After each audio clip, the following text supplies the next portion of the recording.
ओम अज्ञानतिमिरान्धस्य ज्ञानाञ्जनशलाकयः चक्षुरुन्मिलितं येन तस्मै श्रीगुरुवे नमः। हरे कृष्णा। आज गीता श्रृंखला के 87वें सत्र में आप सभी भक्तों का हार्दिक स्वागत है। आज हम श्रीमद् भगवद गीता के दूसरे अध्याय के श्लोक क्रमांक 59 का अध्ययन करेंगे। श्लोक इस प्रकार है। विषया विनिवर्तन्ते निरारस्य देहिना रसवर्जम रसपि अस्य परम दृष्ट्वा निवर्तते। अर्थात देहधारी जीव इंद्रिय भोग से भले ही निवृत्त हो जाए परंतु उसमें इंद्रिय भोग की इच्छा बनी रहती है, लेकिन उत्तम रस के अनुभव होने से ऐसे कार्यों को बंद करने पर वह भक्ति में स्थिर हो सकता है। भगवान श्री कृष्ण अर्जुन को इंद्रिय भोग से दूर रहने के लिए पहले बता रहे थे, अभी यहाँ पे सचेत कर रहे हैं कि तुम कितने ही इंद्रिय भोग से दूर क्यों न रहो, परंतु जब तक तुम्हें दिव्य रस का अनुभव न हो, भक्ति के द्वारा जो उत्तम रस है उसका जब तक अनुभव नहीं होगा ना, तुम्हारे अंदर कहीं ना कहीं इंद्रिय भोग के प्रति उसको पूर्ण करने की आशा मन में बनी रहेगी। भगवान यहाँ पर अर्जुन के माध्यम से एक साधक को सचेत कर रहे हैं, हम सब के लिए प्रेरणा का स्रोत बता रहे हैं कि जीवन में भले ही आपने कितने ही प्रण क्यों न लिए हो परंतु उन प्रणों के प्रति हमेशा सचेत रहना चाहिए। थोड़ी सी नजर हटी और दुर्घटना घटी। आप सोचेंगे कि मैं तो बड़ा भक्त बन गया हूं, मैं तो इन कार्यों में प्रवृत्त नहीं हो सकता, परंतु भगवान श्री कृष्ण जो इंद्रियों के स्वामी है स्वयं बता रहे हैं कि आप जरा सा भी किसी इंद्रिय भोग के प्रति ढील दे देंगे वो तुरंत आपके ऊपर हावी हो जाएगा। आपने जो पहले आपके जो घटित हो चुके हैं उनके प्रति आपको जैसे ही स्मरण आएगा तुरंत वो इंद्रिय भोग करने की लालसा है वो आपके अंदर जागृत हो जाएगी। जैसे ही उसको मौका मिलेगा तुरंत फुफकार कर खड़ी हो जाएगी कि हाँ मेरा भी कुछ अस्तित्व है। ऐसे कई दृष्टांत आते हैं शास्त्रों में जिन्होंने भक्ति करी है, साधना करी है, तपस्या करने बैठ गए परंतु पूर्ण रूप से जो दिव्य हायर टेस्ट है उसको जीवन में नहीं उतारने के कारण, दिव्य रस भगवान श्री हरि के शरणों के प्रति भक्ति का दिव्य रस प्राप्त नहीं होने के कारण पुनः वो इस भौतिक जगत के जो माया है उसमें गिर गए हैं। सोबरी ऋषि का दृष्टांत आता है भक्तों। सोबरी ऋषि इतने महान तपस्वी थे, इतने बड़े सन्यासी थे कि वो तपस्या करने के लिए बैठ जाते थे, तपस्या करने बैठते थे, कई वर्षों तक तपस्या करते रहते थे, परंतु भक्तों कई बार उनको बाहर की जो अनेक प्रकार के अनावश्यक कार्य हैं उनको सताते रहते थे, भक्ति में डिस्टर्ब करते थे। बारिश होती थी, गर्मी सर्दी या किसी दूसरों के द्वारा, पशु पक्षियों के द्वारा उनको डिस्टर्ब किया जाता था, उनको भक्ति में संलग्न होने से तपस्या में विघ्न पैदा किए जाते थे। तो वो उन सब से परेशान होकर एक बार उन्होंने प्रण लिया कि वो यमुना नदी के अंदर प्रवेश करके नदी के अंदर जल के अंदर बैठकर तपस्या करेंगे। वहां पर कोई उनको सताएगा नहीं, कोई उनको परेशान नहीं करेगा, कोई उनके भक्ति में विघ्न नहीं डालेगा, तपस्या में विघ्न उत्पन्न नहीं कर सकता।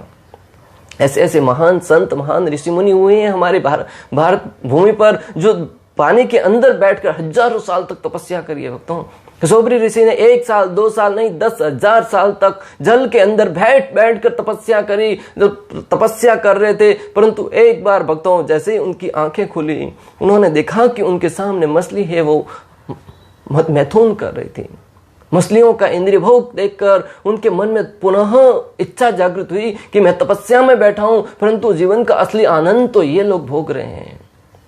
तुरंत उनको उस एक दृश्य से जैसे कि जीवन के अंदर उत्पात मचा देते हैं, एक दृश्य काम वासना का देख लिया और उनके अंदर ऐसी कामनाएं उमड़ पड़ी कि वो तुरंत अपनी तपस्या को छोड़कर इस भौतिक जगत में आ गए और वहां पर आकर शादी करने की इच्छा से इधर उधर घूमने लगे कि किससे मैं ब्याह करूं, किसके साथ मैं शादी करूं ताकि मैं जीवन में सुखी रह सकूं।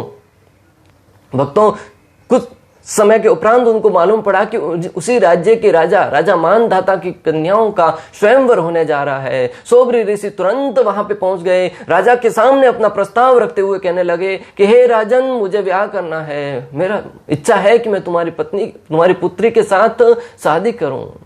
राजा ने सोबरी ऋषि की स्थिति देखी, 10,000 साल तो वो की जल में बैठकर तपस्या करके आए थे, उनका शरीर पूरा गल चुका था। भक्तों हम 1 घंटा 2 घंटा जल में हाथ रखेंगे तो हमारे शरीर है वो ऐसा फंकस करने लगता है। तो 10,000 साल तक तपस्या करने के उपरांत जल में उनका शरीर है वो पूर्ण रूप से जीर्ण शीर्ण हो चुका था, पूरा पिघल गया था। राजा ने देखा कि मेरी पुत्री का उनके साथ ब्याह कराऊंगा, कौन पिता चाहेगा कि एक वृद्ध के साथ उसकी पुत्री की शादी करवाए, और वो भी दिखने में इतना बदसूरत है। आज भी अगर कोई व्यक्ति अपने पुत्री की शादी करवाना चाहता है तो बहुत ही सुंदर और अच्छा दिखने वाला वर को सुनता है, जो यंग हो, नौजवान हो, उसकी पुत्री को प्रसन्न रख सके। राजा मानधाता ने मन में सोचा कि मैं ऋषिवर को मना कैसे करूं, इतना साल तक तपस्या करके आए हैं, अगर मैंने मना कर दिया तो वो मुझे श्राप दे देंगे और मेरे पूरे समूल परिवार को नष्ट कर देंगे। राजा भयभीत हो गए, मन में सोचने लगे कि मैं उत्तर क्या दूं। कुछ समय के उपरांत भक्ति में आचरण करने के कारण उनको भगवान ने प्रेरणा दी। उन्होंने कहा कि मेरी पुत्रियों का स्वयंवर होने जा रहा है, मैं उसमें निर्णय नहीं ले पाऊंगा, इसलिए आप भी स्वयंवर में उपस्थित हो जाइए। अगर मेरी पुत्रियां जिसके भी गले में वरमाला डालेगी मुझे कोई आपत्ति नहीं होगी। सोबरी ऋषि समझ गए कि राजा के मन में क्या चल रहा है, कि मेरा शरीर जीर्ण देखकर मेरे प्रति ऐसे वाक्य कह रहे हैं, मुझे शादी करवाने से मना कर रहे हैं। भक्तों, ना बोलने के अनेक तरीके हो सकते हैं, जरूरी नहीं कि आप मुख पे सीधा उसको ना बोले। अनेक प्रकार से घुमा फिरा कर भी व्यक्ति मना कर सकता है किसी वस्तु के लिए या कुछ आपको देने के लिए। सोबरी ऋषि समझ गए। सोबरी ऋषि ने अपनी तपस्या के बल पर, अपनी साधना के बल पर बहुत ही सुंदर यौवन शरीर प्राप्त किया भक्तों, और वो सुंदर शरीर प्राप्त करके जब राजा की पुत्रियों का वहां पे स्वयंवर होने जा रहा था, वहां पे जाकर बैठ गए। भक्तों, राजा मानधाता की 50 कन्याओं की एक साथ शादी हो रही थी। एक एक करके सारे राजाएं देखते रह गए, एक एक करके सारी की सारी कन्याओं ने एक एक करके सोबरी ऋषि के गले में ही वरमाला डाल दी। भक्तों, सोबरी ऋषि के अंदर इच्छा थी कि एक पत्नी प्राप्त हो जाए, परंतु उनके दिव्य शरीर को देखकर एक साथ राजा मानधाता की 50 कन्याओं ने उनके गले में वरमाला डाल दी। बाकी सब राजा देखते रह गए। 50 पुत्रियों के साथ शादी करके सोबरी ऋषि भोग करने के लिए चल पड़े। भक्तों, मैं आपको जो बताना चाह रहा हूं कि तपस्या के बल पर, साधना के बल पर आप कितने ही इंद्रियों को दबाने का प्रयास करें, परंतु जब तक आपको दिव्य चेतना में आपको उस रस का आनंद नहीं लेंगे ना, हायर टेस्ट, जब तक हायर टेस्ट प्रदान नहीं किया जाए तब तक लोअर टेस्ट है, जो कम आसक्ति वाला टेस्ट है, उसमें व्यक्ति की मति है वो बनी रहेगी। जिस प्रकार अब भोजन के लिए बैठे हैं, रोटी सब्जी खा रहे हैं, बहुत भूखी लगी है, परंतु जैसे ही आपके सामने रसगुल्ला आ जाएगा, मलाई आ जाएगी, खीर आ जाएगी, तब वो रोटी सब्जी के प्रति आसक्ति तुम्हारी कम हो जाएगी। तुम्हारी इच्छा होगी कि खीर खाओ। परंतु अगर आपको खीर भी न दी जाए, रसगुल्ला भी न दिया जाए, कुछ स्वादिष्ट व्यंजन भी न दिया जाए और तुम्हारे सामने से रोटी सब्जी भी छीन लिया जाएगा, क्या होगा? उस रोटी सब्जी के लिए आप तड़पेंगे, उसके लिए प्राप्त करने के लिए अनेक प्रयास करेंगे, परंतु जब तुम्हारे सामने खीर होगी, रसगुल्ला होंगे, अनेक प्रकार के व्यंजन होंगे, तब तुम उस रोटी सब्जी के प्रति ध्यान नहीं देंगे। ठीक उसी प्रकार भक्ति में आप जब भगवान श्री कृष्ण के भक्ति में आप रम जाएंगे, तब जो इस भौतिक जगत के सामान्य कार्य है ना, इंद्रिय भोग के प्रति तुम्हारी आसक्ति वो धीरे धीरे स्वतः ही कम हो जाएगी। जिस प्रकार सोबरी ऋषि के उदाहरण द्वारा हमने समझा कि उन्होंने 1 साल नहीं 10,000 साल तक तपस्या करने के उपरांत भी उनके अंदर जो काम वासना की जो भावना थी, जो उनकी इच्छा थी, वो तुष्ट नहीं हुई, वो समाप्त नहीं हुई। कहीं ना कहीं उन्होंने दबा के तो रखा था, परंतु समय आने पर वो फुफकार कर खड़ी हो गई। उसी प्रकार हमारे अंदर भी ऐसे अनेक अनर्थ छिपे हुए हैं, इस जन्म के नहीं हजारों जन्मों के छिपे हुए हैं। समय आने पर वो हमें गलत कार्य के प्रति प्रेरित कर ही देते हैं। अनेक दृष्टांत आते हैं कि व्यक्ति इतना साधु था, इतना तपस्वी था, फिर उसने जीवन में ऐसा गलत कार्य क्यों किया? क्योंकि कुछ अनर्थों के कारण, पिछले जन्म की इच्छाओं के कारण, जो पूर्ण रूप से अपने आप को भक्ति में नहीं लगाने के कारण गलत कार्य की तरफ मुड़ जाता है। इसलिए भक्तों, हमेशा सचेत रहे कि जीवन में हायर टेस्ट दीजिए। गोविंदास के बाहर लिखा हुआ है हायर टेस्ट, यानी कि लोअर टेस्ट जो साधारण भोजन मिलता है उससे हायर टेस्ट। जब उस भोजन को कोई व्यक्ति खाता है तो बाहर के रेस्टोरेंट में जाने की बजाय वहीं दौड़ा चला आता है। तो आप भी अपने जीवन में भक्ति का हायर टेस्ट प्रदान कीजिए, ताकि आपकी चेतना है वो श्री कृष्ण के शरणों में बनी रहे। विधि विधानों द्वारा इंद्रिय भोग को संयमित करने की विधि वैसी ही है जैसे किसी रोगी को किसी भोज्य पदार्थ खाने पर प्रतिबंध लगाना, किंतु इससे रोगी की न तो भोजन के प्रति रुचि समाप्त होती है और न वह ऐसा प्रतिबंध लगाना जाना चाहता है। भक्तों, भौतिक भोगों के प्रति उनको दबा के रखना ठीक वैसा ही है जैसे किसी रोगी को तुम जब व्यक्ति बीमार पड़ता है तो डॉक्टर अनेक प्रकार की वस्तुएं खाने से मना कर देता है। तो जिस रोगी को, ये ठीक वैसा ही हुआ कि एक रोगी को आप भोज्य पदार्थ खाने से मना कर दीजिए, भोज्य पदार्थ खाने से मना करने के उपरांत भी जब वो ठीक होएगा तो वो खाने के लिए तैयार हो जाएगा। और यहां तक कि जब बीमार होता है तब भी उसके अंदर खाने की इच्छा समाप्त नहीं होती और न ही वो ऐसा प्रतिबंध लगाना पसंद करता है, चोरी छुप के कहीं से तो वो खाने का प्रयास करता है भक्तों। ठीक उसी प्रकार इस भौतिक जगत में भी आप अपनी इच्छाओं को कितना दबा के रखेंगी, आपके अंदर इच्छाओं को पूर्ण करने की लालसा हमेशा बनी रहेगी, कभी वो तुष्ट नहीं होगी। भक्तों, अक्सर आपने देखा होगा कोई व्यक्ति को गलत आदत लग जाती है, फैशन की आदत लग जाती है, नशा है, जुआ है, अनेक प्रकार के गलत कार्य करने की आदत लग जाती है। तब सब लोग कहते हैं कि तुम ये आदत छोड़ दो, ये तुम्हारे लिए सही नहीं है। तो वो सबके सामने हाथ जल लेता है, कई बार हाथ जल लेता है कि मैं आज से प्रण लेता हूं कि ये गलत कार्य नहीं करूंगा।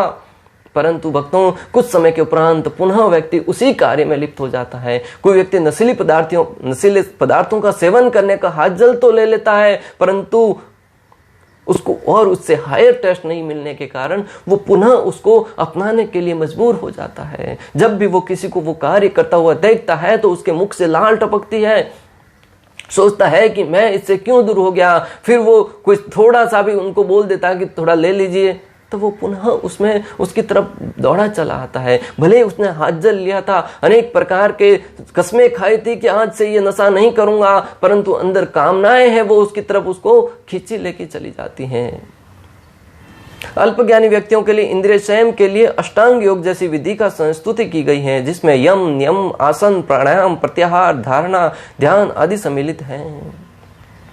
जो अल्पज्ञानी है, जो प्राथमिक अवस्था में है, जो भक्ति में प्रगति करना चाहते हैं, वो प्रारंभिक अवस्था में एक साधक को अष्टांग योग जो विधि है अष्टांग योग की, उसके द्वारा उनके जीवन से जो अनर्थ है, जो अनेक प्रकार के पाप कार्य हैं, अनेक प्रकार के नशे की वस्तुएं हैं, गलत कार्य करने की प्रभावना है, उनको दूर करने के लिए अष्टांग योग की विधि का विधान है। कि जिस प्रकार बालक प्रथम क्लास में जाता है तो उसे प्रथम क्लास से दूसरी में, तीसरी में ऐसे प्रगति करना चाहता है। ऐसा नहीं कि प्रथम क्लास में ही बैठा रहेगा। तो हमें भी भक्ति में दाखिला लिया है, तो भक्ति में दाखिला लेने के उपरांत इन अष्टांग योग को, विधि को पालन करते हुए हमारा कर्तव्य होना चाहिए कि हम आगे की तरफ और बढ़े। प्रथम से द्वितीय, द्वितीय से तृतीय, तृतीय से चतुर्थ का क्लास में ऐसे बढ़ते बढ़ते भक्ति की सर्वोच्च स्थिति यानी भगवत धाम तक जाने के लिए हमें प्रगति करनी चाहिए। ऐसा नहीं कि प्रथम क्लास में ही हमेशा बैठे रहे, मात्र और मात्र अपने परिवार के प्रति कार्य कर रहे हैं, अपने जो कर्मकांड के कार्य हैं वो कार्य करने तक ही सीमित नहीं रहना चाहिए। जिसने कृष्ण भावनामृत के पथ पर प्रगति के क्रम में श्री कृष्ण के सौंदर्य का रसास्वादन कर लिया है, उसे जड़ भौतिक वस्तुओं में कोई रुचि नहीं रह जाती। जो व्यक्ति भगवान श्री कृष्ण के शरणों के जो रस है उसका आस्वादन कर लेता है ना, भक्ति का आस्वादन कर लेता है, भगवान की लीलाओं को श्रवण करने में, अमृत में कथाओं को सुनने में जो अपने आप को लगा देता है ना, फिर उसकी जो भौतिक जगत के प्रति जो इच्छाएं हैं, उनको पूर्ण करने की कामना है, वो स्वतः ही धीरे धीरे कम होती जाती है। वो इस जगत के प्रति धीरे धीरे अपने रिश्ते को कम करते जाता है। उसके लिए आपको अनेक प्रकार के नियमों की आवश्यकता ही नहीं रहेगी। भक्तों, ध्रुव महाराज का दृष्टांत आता है शास्त्रों में। ध्रुव महाराज राजा उत्तानपाद के पुत्र हुए। राजा उत्तानपाद की दो पत्नियां हुई, एक सुरुचि और एक सुनीति। सुरुचि से उत्तम का जन्म हुआ और सुनीति थे राजा ध्रुव महाराज का जन्म हुआ। भक्तों, नाम से ही प्रतीत होता है, एक है सुनीति और दूसरी है सुरुचि। सुनीति यानी कि जो नीति के अनुसार कार्य करे, शास्त्रों के बताए गए नियमों के अनुसार जीवन निर्वाहन करे, और सुरुचि यानी कि अपनी रुचि, अपने मन की जो इच्छाएं हैं उनके ऊपर चलकर कार्य करें।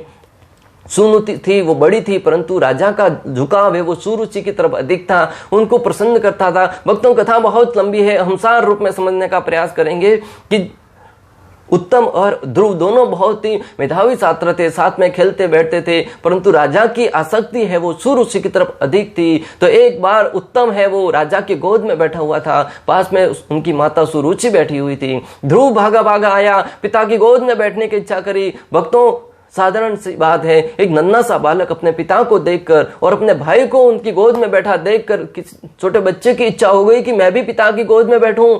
ध्रुव महाराज जैसे ही अपने पिता की गोद में बैठने के लिए गए, पिता को कहने लगे कि मुझे गोद में बिठाइए। पिता अपनी पत्नी के सामने इतने भयभीत थे, उनके प्रति इतने लाचार थे कि पुत्र को सहाकर भी गोदी में नहीं बिठा सके। अपने प्रयास से जब ध्रुव बैठ गया आखिर में गोदी में, तब सुरुचि खड़ी हुई और तुरंत उसके पिता के गोद से झटकते हुए ध्रुव को दूर खड़ा कर दिया कि जाओ, तुम तुम्हारे पिता की गोद में बैठने योग्य नहीं हो। जब उसने माता के सामने प्रश्न किया, हे माते, ऐसा क्यों, मेरा भाई तो गोदी में बैठा हुआ, फिर मैं क्यों नहीं बैठ सकता, तब वो सुरुचि ने कठोर हृदय करते हुए कहा कि तुम मेरे पुत्र नहीं हो, इसलिए तुम राजा की गोद में नहीं बैठ सकते। अगर तुम्हें राजा की गोद में बैठना है तो तुम जाकर भगवान श्री विष्णु की तपस्या करो, और भगवान श्री विष्णु जब प्रसन्न हो जाएंगे तो उनसे कहिए कि वो तुम्हें मेरी कोख से जन्म दे, और तुम मेरी कोख से जब जन्म लोगे ना, तब राजा की गोद में बैठ पाओगे। भक्तों, उनको कौन समझाए कि जब वो भक्ति के द्वारा भगवान को प्रसन्न कर लेगा और भगवान प्रसन्न हो जाएंगे तो फिर वो ये कामना क्यों करेगा कि वो तुम्हारी कोख से जन्म ले। वो तो इस जन्म मृत्यु के चक्र से ही मुक्त होना चाहेगा ना। परंतु भक्तों, समझने वाली बात है कि सुरुचि ने सामान्यतः भले ही क्रोध में क्यों न कही हो, लेकिन बहुत बड़ी शिक्षा प्रदान करी कि आपको अगर कुछ प्राप्त करना चाहते हैं तो भगवान श्री विष्णु को प्रसन्न करना होगा। जाकर भगवान श्री हरि की तपस्या करो, भगवान श्री कृष्ण की तपस्या करो, और जब वो प्रसन्न हो जाएंगे ना, तब तुम्हारा काम होगा। भक्तों, इस शिक्षा कहानी से हम ये शिक्षा ले सकते हैं कि हम भी अपने जीवन में अगर कुछ प्राप्त करना चाहते हैं तो इस जगत के सामने रोने की बजाय जगदीश के पास जाकर प्रार्थना करो, जगदीश से कुछ पाने की इच्छा करो। द्रौपदी ने समस्त वहां पर रहने वाले अनेक प्रकार के योद्धाओं से, भीष्म पितामह है, द्रोणाचार्य है, धृतराष्ट्र है, हर एक के सामने लाचार होते हुए अपनी रक्षा की भीख मांगी, अपने स्वयं की रक्षा करने के लिए हर एक के पास गई। परंतु जब जगत का सहारा नहीं मिला तब जगदीश को याद किया और श्री कृष्ण ने आकर उनकी लाज बचाई। उसी प्रकार अगर आप भी जगत में कुछ पाना चाहते हैं तो इस दुनिया में किसी के सामने जाकर रोने की बजाय भगवान श्री हरि के सामने जाकर उनकी तपस्या करो, उनकी भक्ति करो, उनको प्रसन्न करने का प्रयास करो, तब जीवन में तुम्हें सफलता प्राप्त होगी। सुरुचि ने कह दिया कि तुम जाकर भगवान की भक्ति करो और वहां से जब प्रसन्न होकर आओगे तब तुम मेरे कोख से जन्म ले पाओगे। नन्हा सा ध्रुव था, परंतु उसे अंदर ऐसी कामनाएं जागृत हो गई कि वो तुरंत घर से वहां से निकल पड़ा, अपनी माता सुनीति के पास गया और माता सुनीति को सारा वृतांत कह सुनाया। माता सुनीति भी इतनी महान थी, उन्होंने कहा कि हाँ, तुम्हारी माता ने बात तो सही कही है, परंतु तुम अपनी माता के प्रति जरा सा भी द्वेष मत रखना। भक्तों, आज की माताओं को सीखना चाहिए कि एक पुत्र अपने पुत्र को क्या शिक्षा प्रदान कर रही है कि दूसरों के प्रति द्वेष रखने से मना कर रही है कि जो भी हो रहा है हमारे ही कर्मों का फल है, उसके लिए सुरुचि जिम्मेदार नहीं है। सुरुचि तो मात्र माध्यम बन रही है तुम्हें भगवान की भक्ति करने के लिए। तो जब कोई भी हमें कुछ कड़वे शब्दों के द्वारा हमारे हृदय को तोड़ने का प्रयास करे तो उसमें भी अच्छा ही देखिएगा कि हो सकता है कि उसके द्वारा तुम कुछ अच्छा कार्य कर पाओ। माता सुनीति की आशीर्वाद लेकर ध्रुव महाराज तुरंत वन की तरफ निकल पड़े। भक्ता, कौन माता चाहेगी कि नन्हा सा 5 साल का बालक वन की तरफ निकल पड़े। आज तक वो राजमहल में ही पला बड़ा था, परंतु आज वो महल को छोड़कर वन की तरफ जा रहा है। वहां पर अनेक प्रकार के जंगली पशु होंगे जो एक ही क्षण में उसको खा जाएंगे, परंतु जिसके ऊपर भगवान का आश्रय हो उसको कौन बिगाड़ सकता है। राखे कृष्ण मारे के, मारे कृष्ण राखे के। ध्रुव महाराज वन की तरफ निकल गए। ध्रुव महाराज जैसे ही निकल गए, नारद मुनि तुरंत उनके सामने आकर खड़े हो गए। नारद मुनि ने अनेक प्रकार से समझा बुझाकर घर भेजने का प्रयास किया कि घर की तरफ लौट जाओ, अभी तुम्हारी उम्र नहीं है कि तुम भक्ति करो, परंतु ध्रुव महाराज अपनी प्रतिज्ञा पर अड़िग रहे। एक बार तो नारद मुनि को भी ऐसा कह दिया कि अगर तुम मेरे रास्ते पर मुझे कुछ रास्ता दिखा सकते हो तो रुको, वरना मुझे मेरे पथ से विचलित करने का प्रयास मत करो। अगर नहीं मेरी सहायता कर सकते हो तो मेरे रास्ते से हट जाओ। भक्तों, जब साधक के मन में ऐसा प्रण हो कि वो अपने लक्ष्य को प्राप्त करके ही रहेगा, तब दुनिया की सारी शक्तियां उसके कार्य में, उसकी सहायता करने में लग जाती हैं। ध्रुव महाराज की सहायता करने में सारी शक्तियां लग गई। नारद मुनि ने भी उनको सारा का सारा वृतांत के सुनाया, सारी भक्ति के पाठ पढ़ा लिए। नारद मुनि के मार्गदर्शन में ध्रुव महाराज ने ऐसी तपस्या करी, ऐसी साधना करी कि भगवान श्री कृष्ण स्वयं वहां पे प्रकट हो गए और ध्रुव से कहा कि मांगो, तुम क्या मांगना चाहते थे। ध्रुव ने जैसे ही अपने समक्ष श्री कृष्ण को देखा, उसके खुशी का ठिकाना नहीं रहा। वो भगवान के सामने उनका यशोगान करना चाह रहा था, उनकी स्तुति करना चाह रहा था, परंतु 5 साल का नन्हा सा बालक क्या स्तुति करेगा, उसे तो ठीक से बोलना भी नहीं आ रहा था। तब भगवान ने देखा कि ध्रुव प्रार्थना कर रहा है परंतु उसे बोलना नहीं आ रहा है। अपना पंचजन्य शंख है वो ध्रुव के स्पर्श किया सर से। जैसे ही सर से शंख को स्पर्श किया, भक्त ध्रुव के हृदय में चारों वेदों का ज्ञान प्रकट हो गया। देखते ही देखते वो संस्कृत के सुंदर अलंकार में शब्दों के द्वारा भगवान की स्तुति करने लगा, भगवान का यशोगान करने लगा। भगवान श्री कृष्ण प्रसन्न हो गए। भगवान ने कहा कि मांगो, क्या मांगना चाहते हो, किस लिए तपस्या कर रहे थे। तब ध्रुव महाराज, भक्तों विशेष रूप से ध्यान देने वाली बात है, तब ध्रुव महाराज कहते हैं कि हे भगवान, मैं तो कांस के टुकड़ों को प्राप्त करने की इच्छा से यहाँ पे आया था, परंतु मैंने तो हीरा प्राप्त कर लिया है। अभी मेरी सारी की सारी कामनाएं समाप्त हो गई, सारी की सारी इच्छाएं समाप्त हो गई, मैं मात्र आपके भक्ति में रमण करना चाहता हूँ। तो भगवान कहते हैं कि नहीं, तुम जो इच्छा लेके आए थे उसका तुम्हें भोग तो करना होगा। तुमने इच्छा करी थी कि तुम्हारे पिता से भी बड़ा ब्रह्मा जी के पद के बराबर तुम्हें पद प्राप्त हो, तो तुम्हें मैं आशीर्वाद देता हूं कि तुम्हें 37,000 साल तक यहाँ पे राज करना होगा और एक सत्र राज, तुम्हारे बीच में कोई नहीं आएगा। ध्रुव महाराज के अंदर इच्छा नहीं थी, क्योंकि वो गए तो थे राज्य की कामना रख के, परंतु जैसे ही उन्होंने भगवान श्री गोविंद का दर्शन कर लिया तो उसके सारे की सारे कामनाएं समाप्त हो गई। उसी प्रकार अगर आप भी जीवन में इन कामनाओं से मुक्ति पाना चाहते हैं तो श्री गोविंद की शरण में जाइए। जीवन को, अपनी चेतना को उच्च हायर टेस्ट में लगाने का प्रयास कीजिए। जब उच्च कोटि के टेस्ट में लगाएंगे ना, उच्च कोटि के स्वाद में जब आपका जीवन रमण करने लगेगा तो नीचे के जो सारे के सारे आपके इच्छाओं को पूर्ण करने के कार्य हैं उसके अविलंब स्वतः ही हम धीरे धीरे दूर होते जाएंगे। आध्यात्मिक जीवन में सारे प्रतिबंध अल्पज्ञानी नवदीक्षितों के लिए हैं। ऐसे प्रतिबंध तभी तक ठीक हैं जब तक कृष्ण भावना में रुचि जागृत नहीं हो जाती। शास्त्र वर्णन करते हैं कि जो ये कृष्ण भावना में जो भी आपके ऊपर प्रतिबंध लगाए जाते हैं वो प्रारंभिक साधक के लिए हैं। जब तक आपकी इच्छाएं हैं वो कृष्ण भक्ति की तरफ नहीं मुड़ जाती, आपकी चेतना है वो शुद्ध स्तर तक नहीं आ जाती, तब तक आपको इन प्रतिबंधों के साथ, इन नियमों के साथ पालन करना होगा। परंतु जब व्यक्ति उच्च चेतना में आ जाता है तो वो अगर नियम नहीं पालन नहीं भी करता तो उसके प्रति आपको कोई दोष देखने की आवश्यकता नहीं है। जब वास्तव में रुचि जग जाती है तो मनुष्य में स्वतः ऐसी वस्तुओं के प्रति अरुचि उत्पन्न हो जाती है। जब व्यक्ति के मन में जब भगवान श्री कृष्ण के शरणों के प्रति आसक्ति उत्पन्न हो जाती है, प्रेम उत्पन्न हो जाता है, तो पहले ही हमने ध्रुव महाराज के दृष्टांत द्वारा समझा कि हमारे अंदर की जो इच्छाएं हैं, कामना है, वो धीरे धीरे स्वतः ही उनके प्रति हमारी आसक्ति है वो छूट जाती है। इंद्रियों को उत्तम स्वाद प्रदान करके निम्न स्तर की वस्तुओं का त्याग किया जा सकता है। पहले हमने पढ़ा कि जब हम अपनी इंद्रियों को उत्तम रस के प्रति आस्वादन करने का प्रयास करेंगे तो जो निम्न स्तर का रस है उसके प्रति हमारी आसक्ति है वो स्वतः ही धीरे धीरे कम होती जाएगी।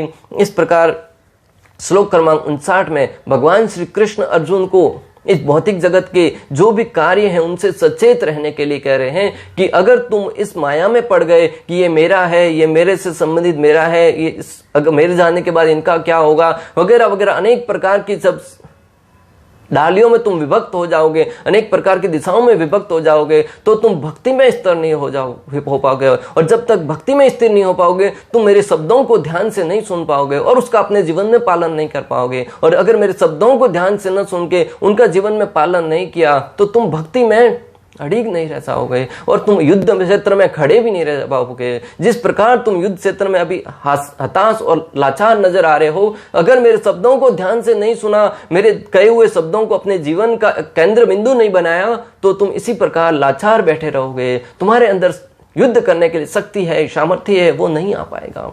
इसलिए भक्तों हमें सीखना चाहिए कि अगर जीवन में कुछ प्राप्त करना चाहते हैं, सर्वोच्च ध्येय को प्राप्त करना चाहते हैं, तो भगवत गीता के इन शब्दों को जीवन में उतार कर, श्री कृष्ण की बातों को जीवन में उतार कर, श्री कृष्ण भक्ति के प्रति, हमें कृष्ण भावनामृत के प्रति संलग्न होकर जगत के सामान्य कार्य उनसे दूर रहकर मात्र भक्ति में लगना ही एकमात्र हमारा ध्येय होना चाहिए। इस प्रकार श्लोक क्रमांक 59 का भक्ति वेदांत तात्पर्य पूर्ण हुआ। अंत तक हमारे साथ बने रहने के लिए आप सभी का हृदयपूर्वक प्रेम पूर्वक बहुत बहुत धन्यवाद। श्रील प्रभुपाद की जय। श्री श्री राधा गोपीनाथ भगवान की जय। श्रीमद् भगवद गीता की जय। हरे कृष्णा कृष्ण कृष्ण हरे हरे, हरे राम राम राम।